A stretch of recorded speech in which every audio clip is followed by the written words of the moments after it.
오늘 출애굽기 12장은 생이 다할 때까지 하는 제목을 줄 수가 있겠죠. 자, 우리 예수님께서는요, 우리 인간을 죄와 사탄의 사슬과 죽음으로부터 구원해 주셨다는 겁니다. 그러기에 우리를 구원해 주신 6월절의 어린 양 되신 예수님을 목숨이 다할 때까지 섬겨야 한다는 것입니다. 그러면 우리는 삶이 다할 때까지 어떻게 주님을 섬겨야 하겠느냐 하는 것입니다. 자, 오늘 출애굽기 12장에 답이 나오지요. 첫째로 1절로 14절에 보면 전적으로 하나님만 믿고 의지해야 한다 하는 것입니다. 하나님께서는 모세에게 이달 아비벌로 달의 시작이 되게 하고 이달 10일에 각 가족대로 식구들을 위하여 어린 양을 준비하라고 본문 2절로 3절에 말씀을 주고 있습니다. 그러나 식구가 적으면 이웃집과 합해서 같이 드리되 어린 양은 흠없고 1년 된 수컷으로 하며 양이나 염소 중에서 하라고 4절로 5절의 말씀을 주고 있습니다. 그리고 6절로 7절에 보면 본문에 14일 날에 해가 질 때에 모두가 양을 잡아서 그 피를 문 좌우 인방과 그 문설주에 바르라고 하셨단 말이에요. 먹는 방법도 고기는 밤에 불에 구워 먹고 무교병과 쓴 나물과 같이 먹되 날 것으로 물에 삶아서 먹지 말고 머리 정강이 내장은 불에 구워 먹되 아침까지 남겨두지 말라. 이렇게 구체적으로 본문 8절로 10절에 말씀하고 있습니다. 특별히 11절에 보면 허리에 띠를 띠고 신을 신고 손에는 지팡이를 들고 만반의 준비를 갖추고 급하게 먹어라. 이렇게 말씀을 하셨어요. 그리고 12절로 13절을 보면 하나님께서는 그 밤에 애굽 온 땅에 처음 난 것을 다 칠 때에 어린 양의 피가 발라진 이스라엘의 집은 그냥 넘어가겠다고 약속을 했습니다. 여기서 준비된 어린 양은 예수 그리스도를 예표합니다. 양의 피는 그리스도의 대속을 예포하고 있다는 말씀입니다. 타락한 인간의 구원은 하나님의 어린 양 대신 예수 그리스도의 대속의 피를 믿을 때만 이루어지는 것입니다. 그리스도의 피 안에서 머물러야만 죽음과 영원한 심판에서 구원을 받게 되는 것입니다. 로마서 10장 9절로 10절을 봅니다. 내가 만일 내 입으로 예수를 주로 시인하며 또 하나님께서 그를 죽은 자 가운데서 살리신 것을 내 마음에 믿으면 구원을 받으리라. 사람이 마음으로 믿어 의에 이르고 입으로 시인하여 구원에 이르느니라 라고 말씀하고 계십니다. 자, 그렇다면 우리는 전적으로 예수 그리스도만 믿고 예수님만 의지하고 살고 있느냐 하는 질문입니다. 우리는 오늘 1절로 14절을 통해서 예수 그리스도만이 나의 참 구주임을 영적인 교훈을 주었고 하나님만 믿고 의지해야 한다는 교훈을 주었습니다. 오늘날 많은 사람들은 하나님을 의지하다가 사람을 의지하다가 돈을 의지하다가 직장 의지하고 어떤 사람은 직장 떨어졌다고 자살해 죽었대요. 기가 막힌 얘기예요. 직장이 인생의 삶의 전부입니까? 우리는 반성 좀 해야 돼요. 전적으로 하나님만 믿고 의지하면 그분은 우리를 능력의 손으로 붙잡아 주시고요, 우리를 책임져 줘요. 그러면서 이사야 선지자를 통해서 말씀한 게 있잖아요. 두려워하지 말라. 나는 네 하나님이 됨이니라. 참으로 내가 너를 굳세게 하리라. 내가 의로운 오른손으로 너를 붙들어 주리라. 강하고 담대하라고 말씀했지 않았습니까? 우리는 전적으로 하나님만 믿고 그분만 의지하세요. 그리고 예수 그리스도만이 나의 참 구주이시고 그 십자가의 피 보혈의 공로로 구원받음을 우리는 확신하는 신앙을 가져야 될 줄로 믿습니다. 자, 두 번째, 우리는 삶을 다할 때까지 어떻게 주님을 섬겨야 하느냐는 것입니다. 자, 본문 15절로 20절에 보면 구원의 은혜를 힘써서 지켜야 한다는 것입니다. 하나님께서는 6월절이 시작되는 날부터 7일 동안 무교병을 먹도록 하셨어요. 15절로 19절이죠. 유교병을 먹는 자는 하나님의 구원을 별 가치 없는 것으로 생각하기 때문에 이스라엘에게서 끊어지리라고 하셨습니다. 그리고 하나님께서는 무교절 첫날과 끝날에 16절 본문에 보면 거룩한 집회로 모이라고 하셨고, 식사 준비 외에 어떤 노동도 금지하셨다는 것입니다. 하나님께서는 이스라엘이 출애굽한 후에도 이 규례를 대대로 지켜야 한다고 말씀하셨는데, 하나님께서 이스라엘 백성들에게 명하신 6월절은 신약시대의 성찬 예식을 예표하죠. 요한복음 6장 53절 보면 인자의 살을 먹지 아니하고 인자의 피를 마시지 아니하면 너희 속에 생명이 없느니라, 이렇게 말씀했어요. 자, 그렇다면은 우리는 하나님께서 베풀어 주신 구원의 은혜를 힘써 지키고 있느냐는 것입니다. 단순한 예식이 아닌 그리스도의 대속을 기념하는 예식으로 지키고 있느냐는 것입니다. 자, 세 번째, 우리의 삶을 다할 때까지 어떻게 주님을 섬겨야 되느냐. 자, 본문 21절로 36절에 답이 나옵니다.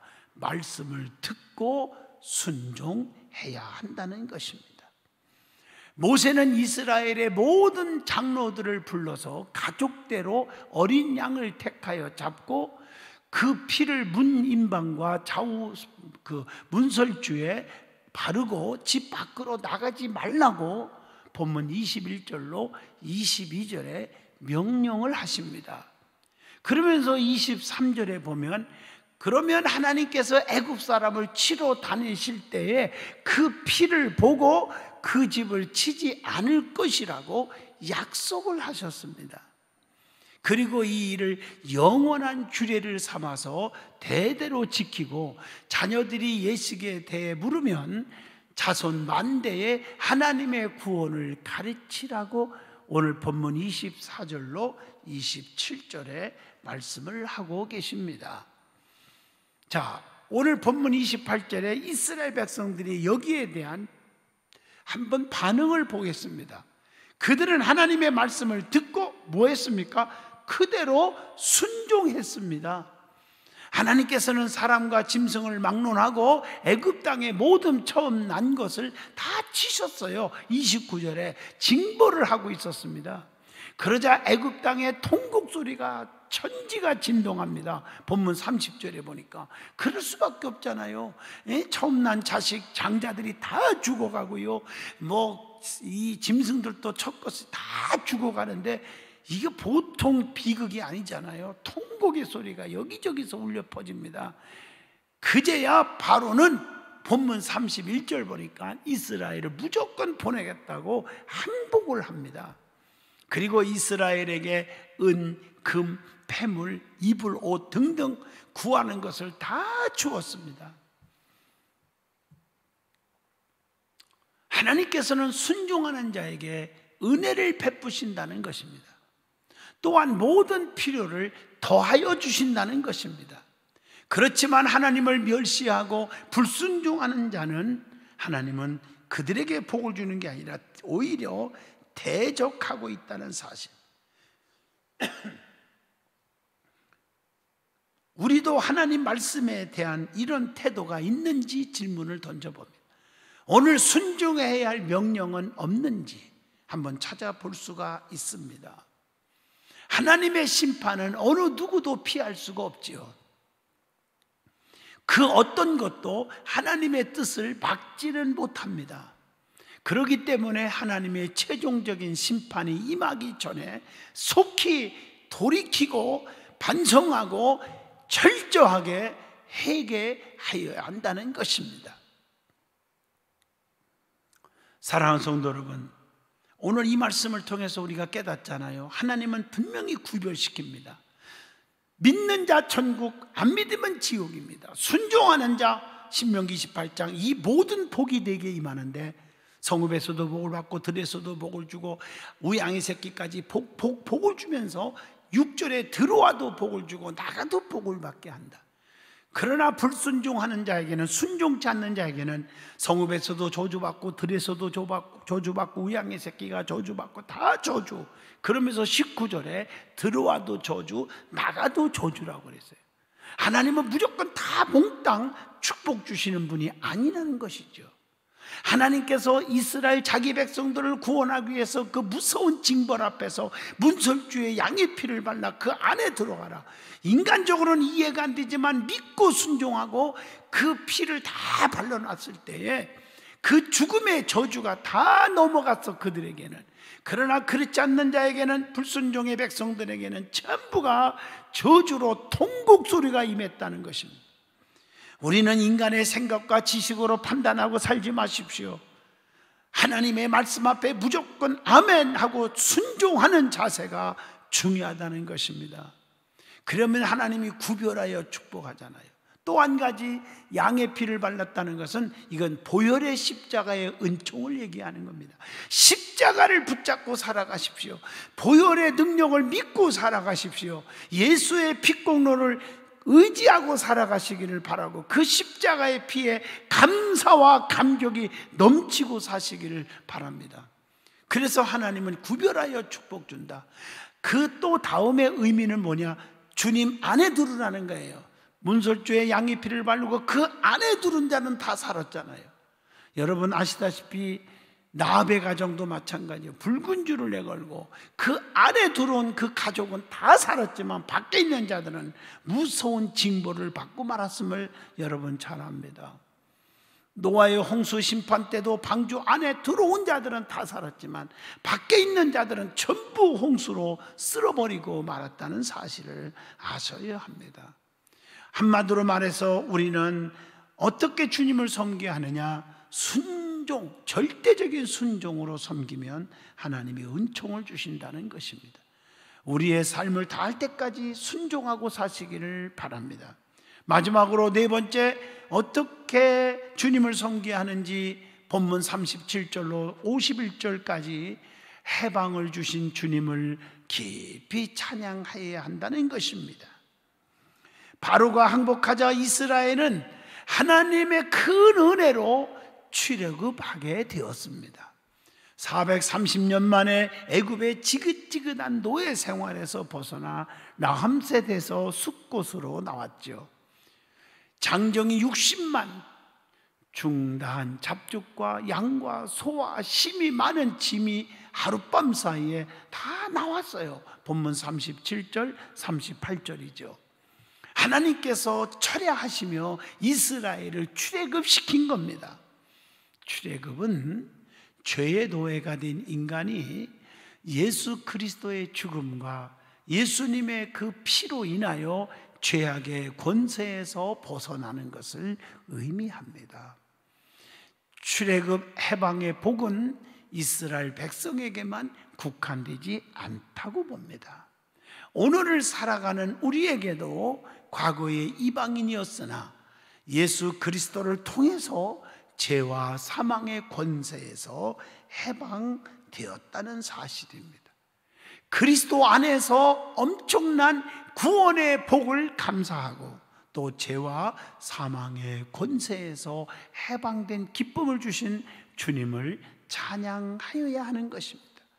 에베소서 1장 6절에 이는 그가 사랑하시는 자 안에서 우리에게 거저 주시는 바 그의 은혜의 영광을 찬송하게 하려는 것이라 라고 말씀합니다. 우리는 이제 출애굽기 12장을 통해서 은혜를 받았습니다. 어떻게 주님을 섬겨야 하는지, 그리고 주님을 잘 섬기고 순종하고 섬기는 자, 하나님만 의지하는 자에게 하나님은 반드시 구별의 은총을 주신다는 것입니다. 성경에 보면 너희가 환난을 당하나 담대하라 내가 세상을 이기었노라 하셨습니다. 요즘같이 이런 환난이 없습니다. 전 세계가 난리도 아닙니다. 코로나 바이러스 때문에. 오늘 그렇다고 우리가 정말 이 신앙이 식어지면 큰일 난다는 것을 기억하시고 더 깨어서 기도하고 더 하나님 앞에 매달리시기를 바랍니다. 우리가 여러분들을 정말 예배 시간 이외에도 여러분들이 수시로 교회 와서 1시간, 2시간씩 엎드려 본당에서 기도하고 가십시오. 하나님은 여러분을 부르시고 계십니다. 너무너무 신앙에 나태하고 안이하게 하면 큰일 납니다. 우리는 오늘 이 말씀을 통해서 하나님의 택한 백성답게 살고 하나님의 택한 백성을 특별히 보호하시고 구별하시고 은총을 주시는 그 은혜를 체험할 수 있기를 바랍니다. 세상이 망해도 나도 망하는 게 아니에요. 세상이 죽는다고 나도 죽는 게 아니라는 것입니다. 하나님은 자기 백성들을 책임져 주신다는 사실을 믿으시기를 바랍니다. 기도합니다. 거룩하신 하나님, 오늘도 말씀에 은혜 주셔서 감사합니다. 우리의 삶의 현장에 은혜가 풍성해지게 하여 주시옵소서. 축복의 역사가 넘치게 하여 주시옵소서. 예수님 이름으로 기도하옵나이다.